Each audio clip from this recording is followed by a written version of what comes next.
نن درته زما عزتمندو د عرفې د ورځې یو داسې خاص یو داسې عالیشانه او عظیم الشانه وظیفه او عمل بیانوم. دا وظیفه او دا عمل به تاسو چرته هم په ژوند کې نه وي کړي. دا ها عظیم الشانه وظیفه ده چې دا د ستاسو د ناممکنه حاجتونو د پوره کېدلو دپاره او د ناممکنه مقاصدو او خواهشاتو کې د کامیاب کېدلو دپاره دا ډیر د برکتونو والا عمل دی. لہذا زما عزتمندو په 9 ذوالحجه باندې یعنی د عرفې په ورځ باندې چې د 5 په ورځ باندې د منګل په ورځ باندې دا عرفه راځي، دا مختصر عمل چې ډیر د برکتونو او د اثراتو نه ډک عمل دی. دا عمل د ستاسو ژوند لره بدلونکی عمل دی. زما عزتمندو دا خاص موقع په کال کې صرف یو ځل مونږ ته ملاویږي چې دا موقع زمونږ نه ضایع نشي او ډیر په سکون سره او ډیر په عاجزۍ سره تاسو دا عمل وکئ. انشاءالله تعالی الله جل شانه به د ستاسو ژوند بدل کی. د ستاسو په ژوند کې به الله جل شانه عظیم الشان بدلون راولي. پکار دی چې دا عمل تاسو مکمل توجه سره اول وورئ او بیا د عرفې په ورځ باندې دا عمل تاسو وکئ او خپل ژوند پې بدل کړئ. زما عزتمندو د عرفې د ورځې ډیر بې پناه برکات دي او ډیر د قبولیت والا ورځ ده او هم په دې ورځ باندې حجاج کرام میدان عرفات کې حاضري کوي. هم د دې په وجه باندې دې ته ورځ د عرفې ویل کېږي، یعنی یوم عرفه ورته ویل کېږي. د الله جل شانه نه دعاګانې غواړي، ذکر اذکار کوي او د الله جل شانه په یادو کې خپل وخت تیروي. الله جل شانه په دې ورځ باندې دعاګانې قبلې، مشکلات او پریشانې ختمي. لہذا چې مونږ هم په دې ورځ د الله جل شانه عبادت وکړو، د الله جل شانه بندګي وکړو او هم دې سره دا خصوصیت د انسان دی چې په دې ورځ باندې دا بني آدم روژه ونیسي.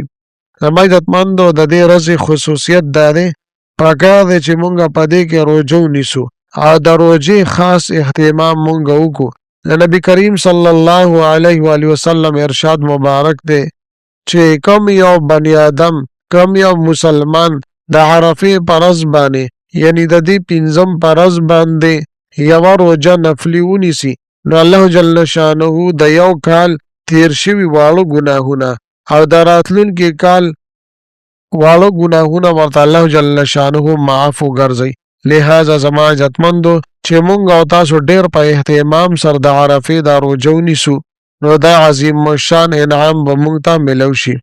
لہذا زما عزتمندو چې مونږ په دې ورځو کې د تلاوت یعنی قرآن مجید تلاوت ډیر وکړو، نوافل وکړو، ذکر اذکار وکړو او خصوصي عبادت مونږ وکړو، د دې اهتمام وکړو.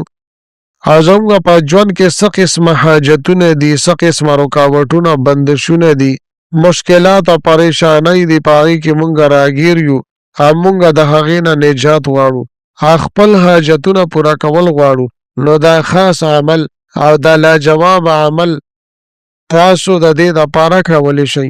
یا زما عزتمندو د ستاسو د رشتې مسله ده، د رشتې د حصول دپاره هم تاسو دا عمل کولی شئ.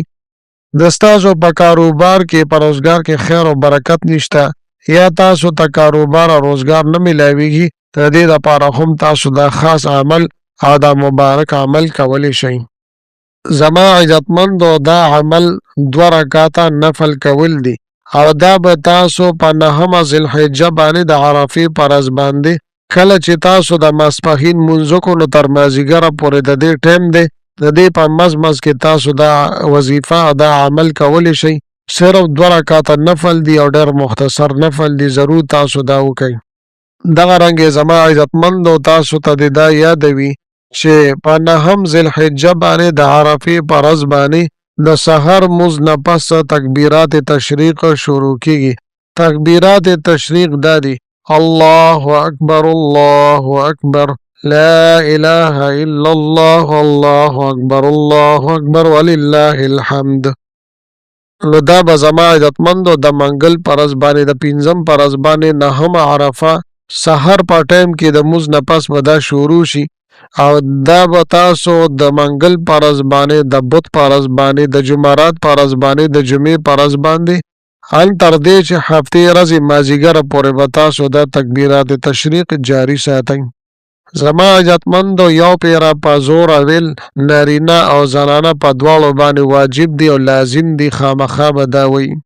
او که چرې دی ونه وي نو په دې باندې ګناهګاریږي. اوس زما عزتمندو هغه وروڼه او خویندې چې هغوی ځان ته لمونځ وکړي، نو که یو سړی وي یا یو زنانه وي ځان ته یې لمونځ وکړو نو بیا هم په زوره ویل په دوی باندې واجب دی.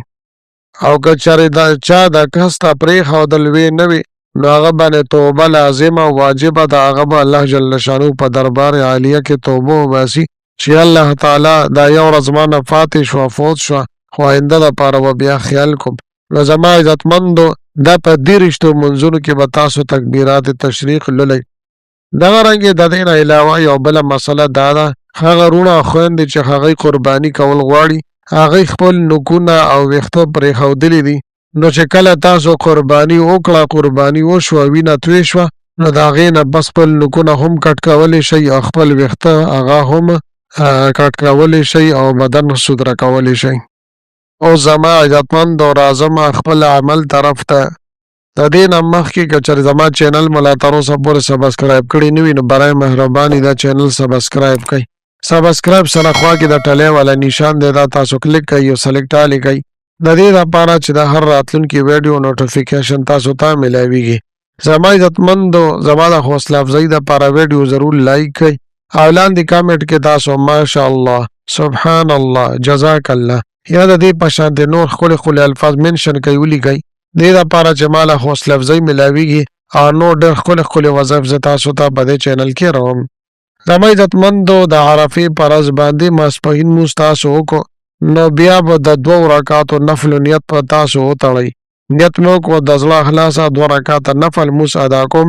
په دې حاضر وخت خاص خدای تعالی را مخ مې د کعبې شریفې په طرف کو الله اکبر. نو بیا به زما عزتمندو لومبني رکعت کې تاسو ولضالین امین چې ولوسته، نو بیا به قل یا ایها الکافرون لا اعبد ما تعبدون دا صورت مبارکه به 11 مرتبه 11 پیرې ولولئ. لومبنی رکعت په تاسو مکمل کړئ، بیا به د 2م رکعت لپاره تاسو پاسئ او سورة الاخلاص یعنی قل هو الله احد الله صمد دا به 11 مرتبه 11 پیرې ولولئ. بیا چې کله تاسو نفل مکمل کړه نو په خپل ځای باندې به کښېنئ. د سورة الضحی د ورکوټې غوندې آیات کریمه دی، واما بنعمت ربک فحدث، واما بنعمت ربک فحدث دا به 313 مرتبه 314 پیرې ولولئ او بیا به د دعا دپاره لاس پورته کړئ چې ستاسو څه مسله هم ده د الله جل شانه نه به په عاجزۍ سره وغواړئ. زما عزتمندو ډېر بهترین عمل دی، ډېر مبارک شپې او ورځې دي، ضرور به ضرور تاسو په دې باندې دا عمل وکئ او دا وظیفه وکئ. میلاویږم به تاسو سره بله ویډیو کې بلې وظیفې سره. تر هغه وخته پورې ماله اجازت راکئ. د لوی الله په امان.